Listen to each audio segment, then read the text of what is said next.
You don't remember driving here. That's the first thing. The engine is off, the keys are in your lap, and the parking lot stretches out around you in every direction, empty, gray, enormous.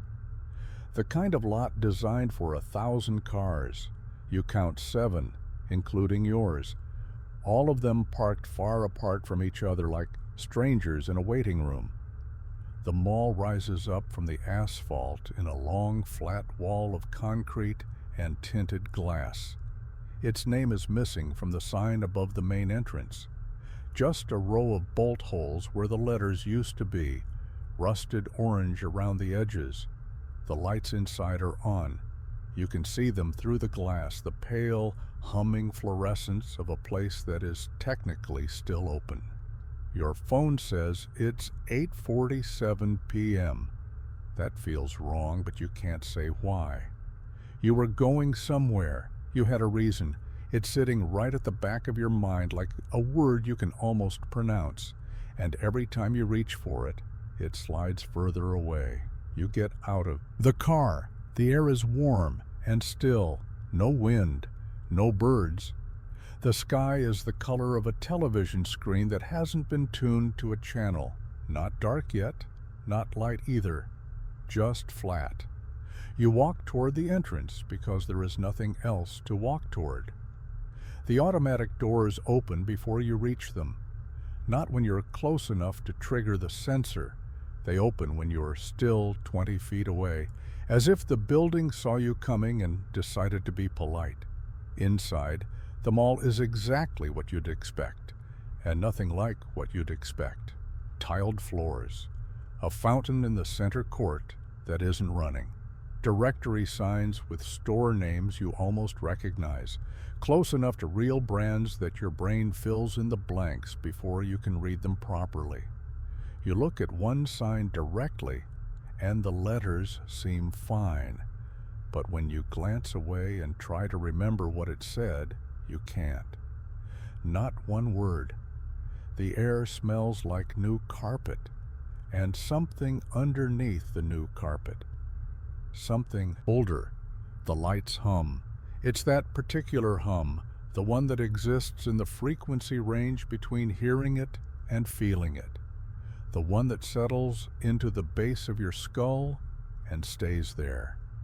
There are no other people. You walk past a clothing store with mannequins in the window. They're arranged in a scene, 2 adults and a child, positioned as if mid-conversation. Their poses are natural, too natural. You've seen 1,000 mannequin displays, and they're always stiff, always slightly wrong. These aren't wrong at all. The way the adult figure's hand rests on the child's shoulder is exactly how a person would do it. The weight distribution, the slight lean, it bothers you in a way you don't have language for. You keep walking. The mall branches into corridors. You pass a food court with chairs stacked on tables, a bookstore with its gate halfway down, a shoe store where every box on the display wall is the same shade of white. You notice these things the way you notice things in dreams, clearly, but without the part of your brain that would normally ask questions about them. Then you see the lost and found. It's a small counter built into the wall between a shuttered cell phone kiosk and a fire exit. There's a plastic sign above it that says "Lost and Found" in block letters. Behind the counter is a single shelf, and on that shelf is a cardboard box.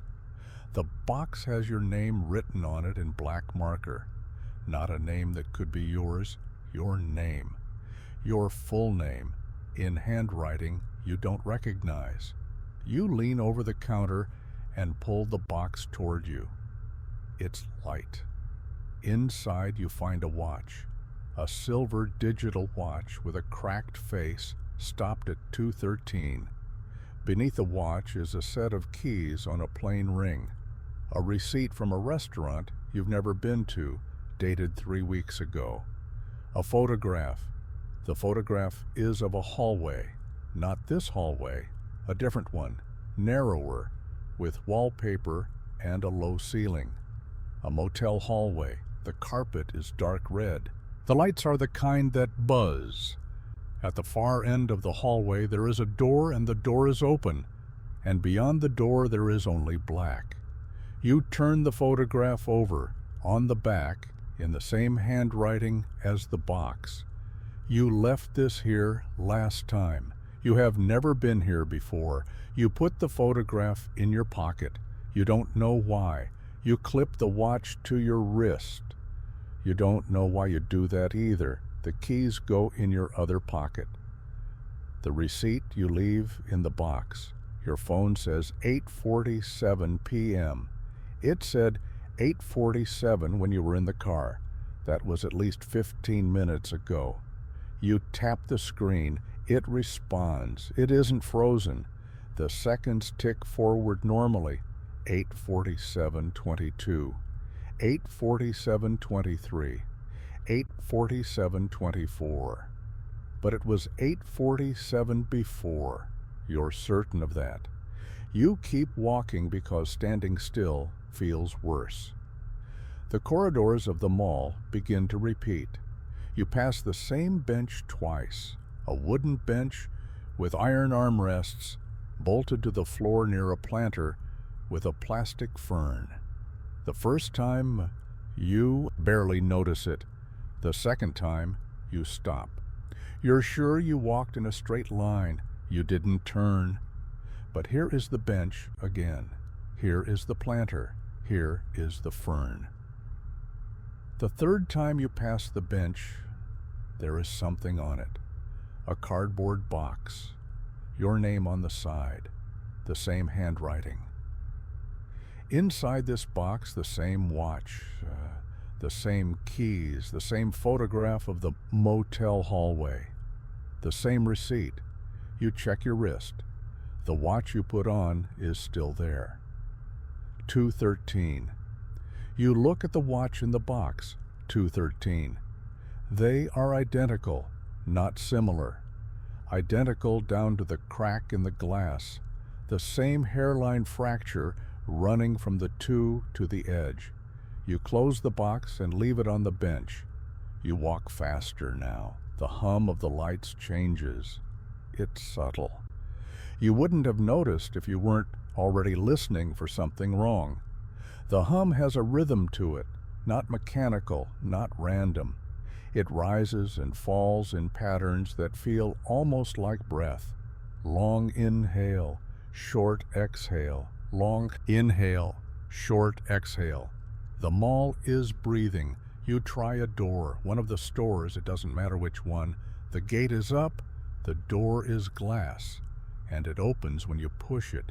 Inside is a clothing store, or was. The racks are empty. The shelves are bare. But the dressing rooms in the back are lit, and from inside one of them you hear a sound. Breathing. Slow, steady, the same rhythm as the lights. You do not open the dressing room door. You leave the store. You are walking quickly now, not running.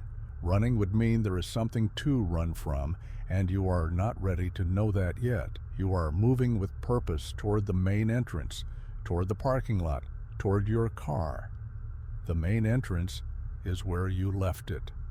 The automatic doors are still open. Through the glass you can see the parking lot, the flat gray sky, the asphalt. Your car should be out there. You walk through the doors. You are in another corridor of the mall, not the same corridor, a new one. The tiles here, are different, darker, older. The kind of tile you'd find in a building from the 1970s.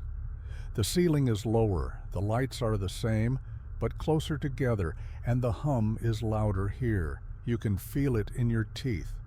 You turn around. The doors you just walked through are gone. Behind you is a wall. Smooth painted concrete, the color of bone. No doors, no seams, just wall. Your phone says 8:47 p.m. You pull out the photograph. the motel hallway, the red carpet, the open door. But something has changed. In the photograph, at the far end of the hallway, there is now a figure, small, distant, barely visible. A person standing in the doorway, facing the camera. You cannot see their face. You cannot see any details at all. Just a shape, a human-shaped absence in the dark. You did not see this figure before. You looked at this photograph carefully. There was no one in it. Now there is. The watch on your wrist ticks. One tick, just one. Then stops again at 2:13. You begin to understand something, though the understanding doesn't come in words. It comes in the way your stomach drops, in the way your skin goes cold from the inside. You have been here before, not today, not recently, but you have walked these corridors. You have found the box. You have put on the watch and pocketed the keys and taken the photograph. You have done all of this, and you have forgotten all of this, and the mall has not forgotten. The place remembers you. The new corridor ends at a service door, gray metal, no window, a push bar across the middle. Above it, a sign that reads, "Staff Only." The letters are hand-painted, uneven, as though someone traced them carefully but without confidence. You push through the door because there is nowhere else to go. Behind the door is a stairwell, concrete steps going down, emergency lighting, those small rectangular fixtures bolted to the wall every half flight, casting weak amber light that doesn't quite reach the corners. The air here is cooler and smells like concrete dust and something faintly sweet, like old fruit. You go down. 1 flight, 2, 3. You are counting because counting gives you something to hold on to. 4, 5, 6. The stairwell doesn't change. Same steps, same lights, same walls. 7, 8. The air gets colder. 9, 10. You should be underground by now, far, far underground. 11, 12. On the 13th flight, the stairs end. There is a door at the bottom. This door is different. It has wallpaper on it, dark red wallpaper with a faint floral pattern, a brass doorknob tarnished. You recognize it, not from memory, from the photograph. You pull the photograph out again, the motel hallway, the red carpet, the open door at the end, the figure in the doorway. The figure is closer now, not at the far end anymore, halfway down the hall, still facing the camera, still featureless, but closer. You open the door. The motel hallway is real. You are standing in it. The carpet is dark red, the same red as the photograph. The wallpaper is the same floral pattern. The lights buzz overhead, spaced too far apart, leaving pools of shadow between them. The hallway is long, longer than any hallway should be in a building this size, longer than seems possible after 13 flights of stairs. There are doors on both sides, numbered 1, 2, 3, 4. The numbers are brass, screwed into the wood. Some of the doors are open, not all the way, just cracked. Just enough that if there were light inside the rooms, you'd see it. But the rooms are dark. You walk. The carpet is soft under your feet, the kind of soft that swallows sound. Your footsteps make no noise, but you hear footsteps anyway, behind you, matching your pace exactly. When you stop, they stop. When you walk, they walk. You don't turn around. You are not ready for that yet. Door 7 is open wider than the others. Inside, you can see the edge of a bed, a television set, the old kind with a curved screen and wood panel sides. The television is on. Gray static. The static casts a flickering light across the room, and in that light you see a shape on the bed. A person lying on their back, not moving. You can't tell if they're breathing. You don't go in. You keep walking. Door 12, open, another television. This one is showing something. You slow down just enough to glance inside. The television is showing a parking lot, overhead angle, security camera footage, a lone car in an enormous lot. Someone is sitting in the driver's seat, not moving. You recognize the car. It's your car. You stop. You are looking at yourself. The footage is from earlier, you in the car, before you got out, before the doors opened. You watch yourself sit there. You watch yourself look down at your phone. You watch yourself open the car door. On the television, you watch yourself walk toward the mall. Then the camera angle changes. Now it's inside the mall. You watch yourself walk past the mannequins. You watch yourself find the lost and found. You watch yourself open the box and put on the watch and pocket the keys and take the photograph. All of it, every moment, recorded from angles that should not exist, from inside the walls, from the ceiling, from somehow behind your own eyes. The footage continues. You are watching yourself walk the corridors. You are watching yourself try the exit and end up in another hallway. You are watching yourself descend the stairs. Then the footage shows you standing in a motel hallway, looking into a room at a television. You are watching yourself watch yourself. The footage is live. You step back from the doorway. The footsteps behind you take one step back too. The same step, the same sound. Except your feet make no sound on this carpet. Those footsteps are not yours. You walk faster. The doors keep climbing. 14, 15, 16. Some of the rooms have sounds coming from them now. Not voices, not music. Recordings. You hear a sound like a tape rewinding. You hear a phone ring once, then stop. You hear someone breathing in the rhythm of the lights. Long inhale, short exhale. Door 19 is open, and you stop because you can't help it. Inside this room, the walls are covered in photographs. Dozens, hundreds, pinned to every surface, overlapping, layered.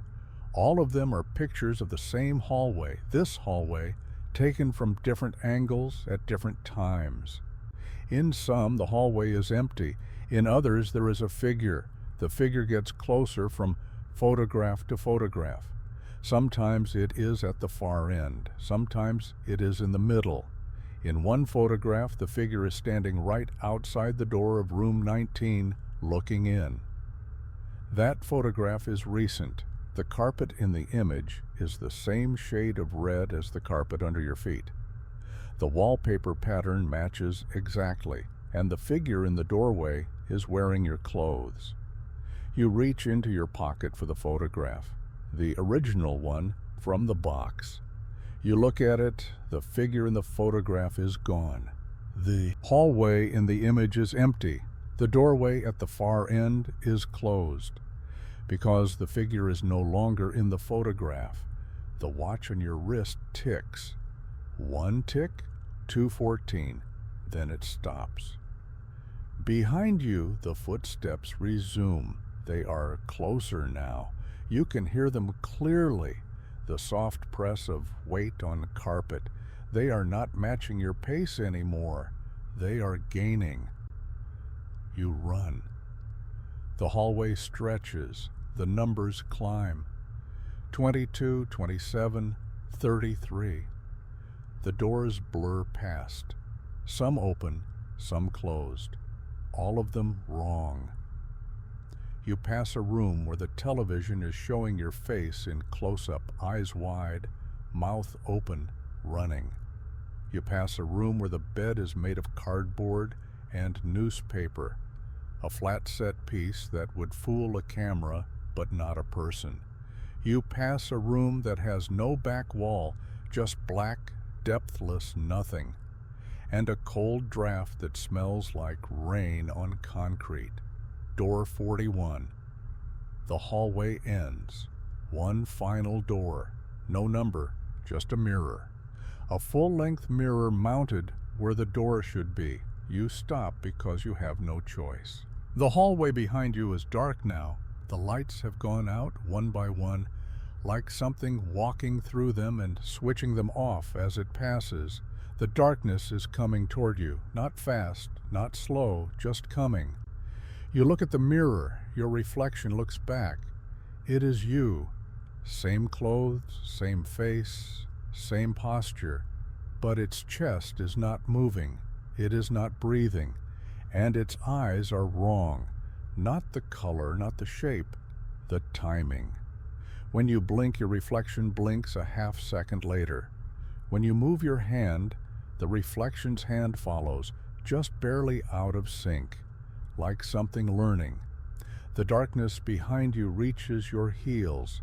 You can feel it, not cold, not warm, just absence. The absence of carpet, of air, of space. The absence of everything that was behind you, consumed silently, erased. Your reflection smiles.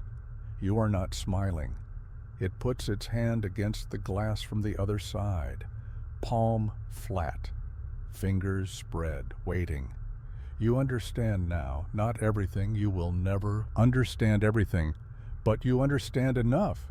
The box with your name on it was not left by someone else. It was left by you. The watch, the keys, the photograph. These are things you brought here the last time, and the time before that, and the time before that. You have walked this mall. You have descended these stairs. You have walked this hallway. You have stood before this mirror. You have always ended up here. The photograph in your pocket is blank now. You don't need to check. You know. Because the photograph was never a picture of this place. It was a record of how close the thing in the mirror was to reaching you. And now there is no distance left. Your phone buzzes. You look down. A notification. A text message from your own number. It says, "Thank you for returning." The mirror changes. It is no longer showing your reflection. It is showing a parking lot, an enormous empty parking lot at dusk. A single car. Someone sitting in the driver's seat, not moving. They look confused. They look down at their phone. They look up at a mall with no name on the sign. You are watching the next time begin. The mirror swings open like a door. On the other side is the mall, the same tiles, the same fluorescent hum, the same breathing rhythm. But you are not stepping into it. You are being pulled, not physically. Nothing touches you. It's more like the space you occupy is being subtracted from the hallway and added to the mall. You are not moving. The world is moving around you, rewriting your position, correcting an error. You try to speak. Your mouth opens. No sound comes out. You try to scream and the air enters your lungs, but the scream goes somewhere else. Somewhere the sound arrives late. Somewhere the walls absorb language and convert it to hum. The last thing you see before the hallway disappears is the reflection in the mirror, still standing there, still wearing your clothes, still smiling with your face. It waves. You are in the mall now, standing in the center court. The fountain is not running. The directory signs show names you almost recognize. The air smells like new carpet and something underneath. The lights hum in their breathing pattern. On the bench near the plastic fern, there is a cardboard box with your name on it.